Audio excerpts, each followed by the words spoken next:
Good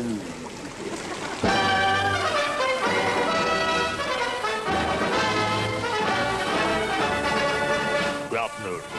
Well, we've had some really wonderful cricket here today. The players are taking tea at the moment, so let's have a look at the teams. Evil, fresh from their triumph in the Middle East, captained by the dynamic Adolf Hitler. The players, Attila the Hun, Goliath, Long John Silver, Goebbels, the Marquis de Sade, Bluebeard, Al Capone, the Goddess Kali, Stalin, Salome, and 12th man, Jack the Ripper. Good, on paper, I'd say a less forceful team. Captained by Lord Baden-Powell. The players, Gandy, David, Schweitzer, St. Paul, St. Francis, Matthew, Mark, Luke and John, Florence Nightingale, and 12th man, Cliff Richard. Began at 10 o'clock this morning, with Evil winning the toss. Heads we win, tails you lose. Fair enough. We bet.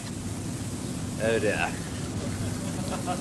There was some confusion as to the validity of this toss expressed by umpire Doubting Thomas, who seemed to be in two minds about it, but eventually he decided to allow Evil to bat.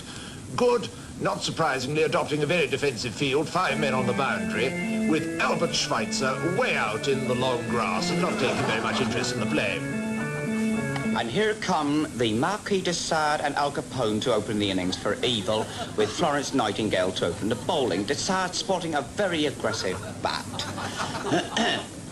Here she comes, Florence Nightingale from the pavilion end. A slow run, she bowls. De Sade hooks that one unmercifully for 4 runs.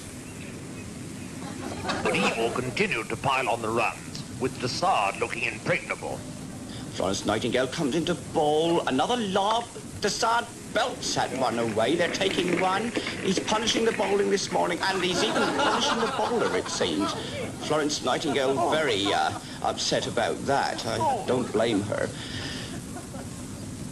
Here she comes, limping up to the crease. A very loose ball. De Sade wallops that one high in the air. It looks like 6. Schweitzer's underneath it, unaware of his opportunity. What a catch! De Sade caught Schweitzer's teeth. Next we saw Long John Silver. And it's Long John Silver to face St. Francis of Assisi, who comes into bowl. How's that? There's an appeal for LBW, but Pontius Pilate is not allowing that on the grounds that Long John Silver's wooden leg does not constitute a leg. St. Francis, somewhat disappointed, wipes some oil droppings from his hair and comes into bowl again. Looks like a slightly faster one. He bowls, and Long John Silver is out to St. Francis's leg break. Long John Silver not very pleased about that. I wouldn't like to face him at tea. Well, almost symbolically, the sun peeps out from behind the dark clouds and a dove settles on St. Francis's head. So Hitler declared at 564 for 4. We then saw rather a disappointing start by Good. Matthew, Mark, Luke and John were out in rapid succession, caught in the slips by the Goddess Kali. Gandy came in and never really looked happy. Salome comes in, a sinuous run. I wouldn't like to face this bowling. She bowls a hypnotic action. Gandy, flashing, mildly at it, has a desperate pull. He's out bowled. How was that? Gandy is given out. He doesn't like that decision at all. I must say Salome has a very suspect action. And Gandy is protesting in the only way he knows how, by sitting down in the middle of the pitch. Yes, but it's tea time and Hitler has asked for the heavy roller. Get back to the wind. What a way to go. What a way to go.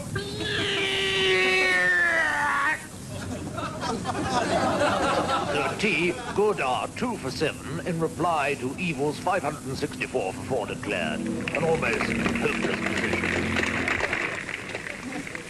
And it's Hitler to bowl to St. Francis. It looks as if he's going to try with his buzzers. St. Francis prods. Oh, there was in that ball. Oh, St. Francis bravely batting on. And here comes Hitler, having paced out a fantastically long run. He's launching this fantastic ball at St. Francis. It's coming in from the gasworks end. He bowls, and St. Francis is out. Played through. What a fantastic ball. So that's Good 2 for 9. And there's only Schweitzer to come in. Here he comes now, a plucky old man, but one doubts whether he and Florence Nightingale are capable of bringing the score up to 565 in order to win this match. He's allowed a runner out of respect for his age, but I don't honestly think we're going to see much running today. Schweitzer takes guard against Hitler. Hitler comes into bowl. He lobs a mocking full toss that even a child could hit. Schweitzer misses and Jomo goes for a run. Schweitzer calls him back. A wise decision. Hitler sneers cockily, a most unlikable character. Schweitzer is asking Jomo something. I think, actually, John, he's asking Jomo to do a rain dance, a Zambezi rain dance, and thus have the match abandoned. A very wise move in these irretrievable circumstances. And already the clouds are looking very black and threatening, and there's a drop of rain. No, it's not. It's the most fantastic blizzard.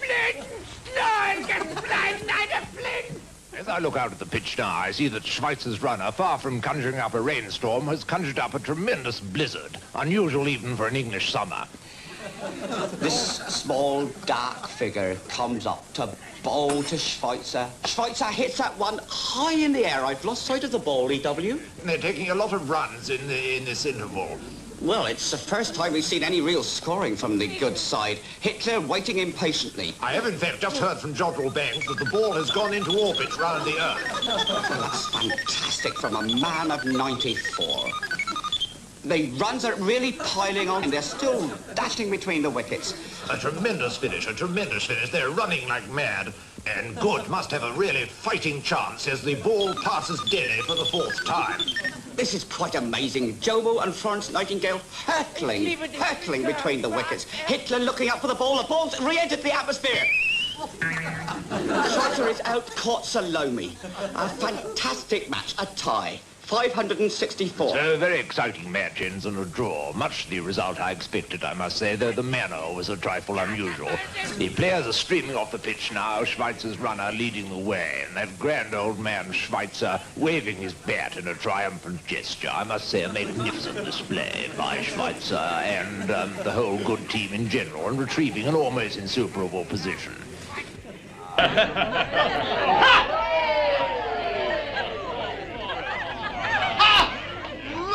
My dear fellow, how are you?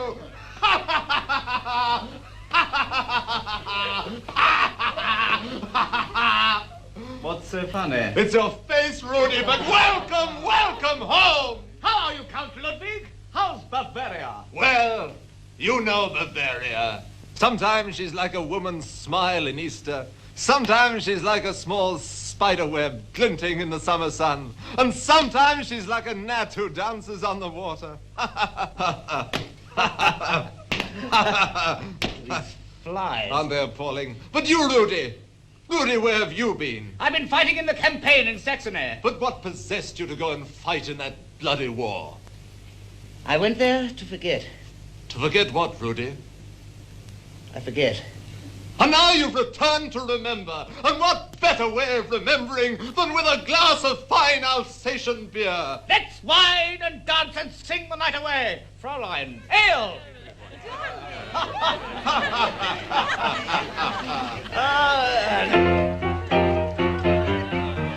Drink, drink, drink, to eyes that are bright and stars that are shining on me. Drink, drink, drink, to lips that are red and sweet as the fruit on the tree. Here's a hope that those bright eyes will shine, lovingly, lovingly soared into mine. May those lips that are red and sweet tonight with joy my own lips meet. Drink, drink, let the toast start. May young hearts never part. Drink, drink, drink, let every true lover salute his sweetheart. May she give me a priceless boon.